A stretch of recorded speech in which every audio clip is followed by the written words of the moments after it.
رب العالمين والصلاة والسلام على رسوله الكريم وعلى آله وصحبه أجمعين وأشهد أن لا إله إلا الله وأشهد أن محمدا عبده ورسوله.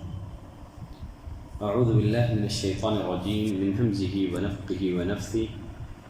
الذين يبخلون ويأمرون الناس بالبخل ويكتمون ما آتاهم الله من فضله وأعتدنا للكافرين عذابا مهينا. والذين ينفقون أموالهم رياء الناس ولا يؤمنون بالله ولا باليوم الآخر ومن يكن الشيطان له قرينا فساء قرينا.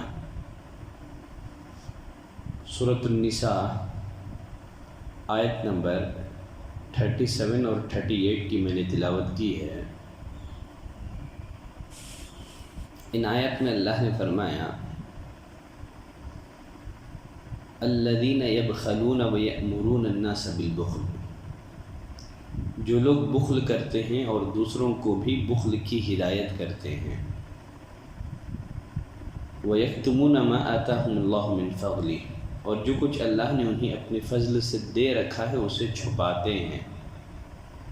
وَأَعْتَدْنَا لِلْكَافِرِينَ عَذَابًا مُهِينًا، ایسے کفران نعمت کرنے والوں کے لیے ہم نے رسوا کن عذاب تیار کر رکھا ہے. اس سے قبل والی آیت میں اللہ نے فرمایا کہ اللہ متکبرین سے محبت نہیں کرتا ہے.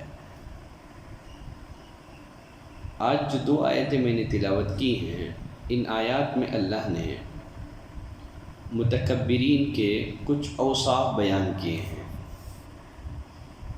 فرمایا الذین یبخلون، متکبرین وہ ہیں جو بخیلی کرتے ہیں، جو حقوق واجبہ میں بھی بخل کرتے ہیں.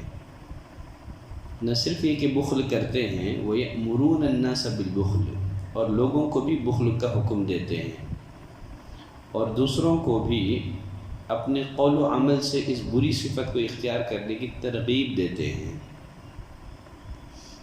اس آیت کے بارے میں ایک قول یہ بھی ہے کہ یہ آیت یہودیوں کے بارے میں نازل ہوئی.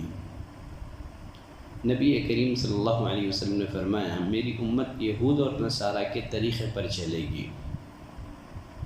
یقیناً مسلمانوں میں ایسے لوگ موجود ہیں جنہیں اللہ نے بہت کچھ مال و دولت دے رکھا ہے، لیکن وہ اپنی حیثیت کے مطابق نہ اپنی ذات پر خرچ کرتے ہیں، نہ اہل و عیال پر خرچ کرتے ہیں، نہ اللہ کے راہ میں خرچ کرتے ہیں، نہ ہی اقربا کی امداد کرتے ہیں، غربا کی مدد کرتے ہیں، بلکہ اپنی حیثیت سے گر کر خستہ حالی کی زندگی بسر کرتے ہیں. یہ انتہائی درجے کا بخل ہے، یہ اللہ کی نعمتوں کی ناشکری ہے. حدیث میں نبی کریم صلی اللہ علیہ وسلم نے فرمایا اللہ جب کسی بندے کو نعمت عطا کرتا ہے تو وہ اس بات کو پسند کرتا ہے کہ اس نعمت کا اثر بندے پر ظاہر ہو. فرمایا یقیناً جو لوگ بخیلی کرتے ہیں، اس آیت میں بخل کا لفظ آیا ہے. عرف عام میں اس کا اطلاق حقوق مالیہ کے اندر کوتاہی کرنے پر ہوتا ہے، لیکن آیت کریمہ کے شان نزول سے معلوم ہوتا ہے کہ یہاں بخل کا لفظ عام معنی میں استعمال ہوا ہے، جو بخل بالمال اور بخل بالعلم دونوں کو شامل ہے.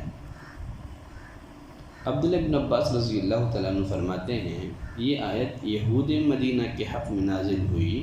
یہ لوگ بہت زیادہ مغرور تھے، انتہا درجے کے کنجوس تھے، مال خرچ کرنے میں بھی بخل کرتے تھے اور اس علم کو بھی چھپاتے تھے جو انہیں اپنی الہامی کتابوں سے حاصل ہوا تھا. ان کتابوں میں آپ صلی اللہ علیہ وسلم کی بعثت کی بشارت موجود تھی، آپ کی نشانیوں کا بھی ذکر موجود تھا، لیکن یہود نے بخل سے کام لیا، نہ خود اس علم کے تقاضے پر عمل کیا اور نہ دوسروں کو بتایا کہ وہ عمل کرے. آگے اللہ نے یہ فرمایا الذین ينفقون اموالهم رياء الناس، اور وہ لوگ جو اپنے اموال لوگوں کے دکھاوے کے لیے خرچ کرتے ہیں. ولا يؤمنون بالله ولا باليوم الآخر، نہ اللہ پر ایمان لاتے ہیں اور نہ ہی یوم آخرت پر ایمان لاتے ہیں.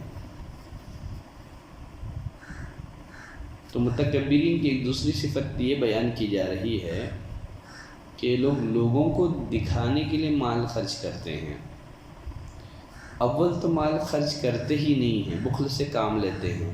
اگر وہ خرچ کرتے بھی ہیں تو محض لوگوں کو دکھانے کے لیے خرچ کرتے ہیں، دکھاوے کے لیے خرچ کرتے ہیں۔ وَلَا يُؤْمِنُونَ بِاللَّهِ وَلَا بِالْيَوْمِ الْآخِرِ، یہ لوگ اللہ اور آخرت کے دن پر ایمان نہیں رکھتے ہیں، اس لیے اللہ کے رضا کے لیے مال خرچ کرنے کا سوال ہی پیدا نہیں ہوتا۔ یقیناً جو لوگ لوگوں کو دکھانے کے لیے نیکی کرتے ہیں، اللہ کی رضا کے لیے نیکی نہیں کرتے، ان کا عمل عند اللہ مقبول نہیں ہے، اور حدیث میں اسے شرک سے تعبیر کیا گیا ہے۔ ابو ہریرہ رضی اللہ تعالیٰ عنہ فرماتے ہیں رسول اللہ صلی اللہ علیہ وسلم نے فرمایا انا اغنى الشركاء عن الشرك، میں شرک سے سب شرکاء سے زیادہ بے نیاز ہوں۔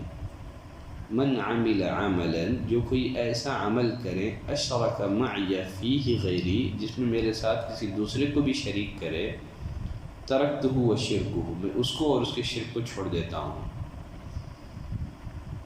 شداد بن اوس فرماتے ہیں میں نے رسول اللہ صلی اللہ علیہ وسلم کو فرماتے ہوئے سنا من صلی یرائی فقد اشرکا، جس نے دکھاوے کے لیے صلاۃ ادا کی اس نے شرک کیا۔ ومن صام یرائی فقد اشرکا، جس نے دکھانے کے لیے صوم رکھا، روزہ رکھا، اس نے شرک کیا۔ ومن تصدق یرائی فقد اشرکا، جس نے کوئی صدقہ دکھانے کے لیے کیا اس نے بھی شرک کیا۔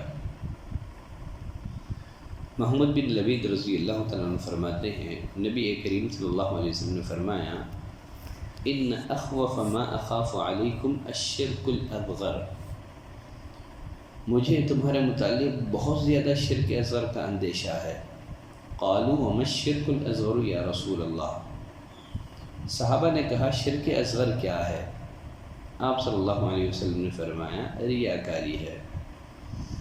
اور وہ مشہور معروف حدیث بھی آپ جانتے ہیں جس میں نبی کریم صلی اللہ علیہ وسلم نے فرمایا قیامت کے دن 3 آدمیوں کو سب سے پہلے جہنم کی آگ میں جھونکا جائے گا، اس میں سے ایک ریاکار عالم ہوگا، اس میں سے ایک ریاکار مجاہد ہوگا، اور ایک ریاکار سخی ہوگا۔ پھر فرمایا اللہ نے وَمَن يَكُنِ الشَّيْطَانُ لَهُ قَرِينًا فَسَاءَ قَرِينًا، اور وہ شخص کے شیطان اس کا ساتھی ہو تو برا ساتھی ہے۔ یقیناً جو لوگ دکھاوے کے لیے اپنا مال خرچ کرتے ہیں، اللہ اور آخرت کے دن پر ایمان نہیں رکھتے ہیں، تو یقیناً ایسے لوگ شیطان کے ساتھی ہیں، لہٰذا ان کا انجام بھی وہی ہوگا جو ان کے ساتھی کا ہوگا، یعنی شیطان کا ہوگا۔ آج کے لیے بس یہی 2 آیتیں کافی ہیں، تفسیر کا سلسلہ جاری ہے۔ سبحانک اللہم و بحمدک، اشہد ان لا الہ الا انت، استغفرک و اتوب الیک۔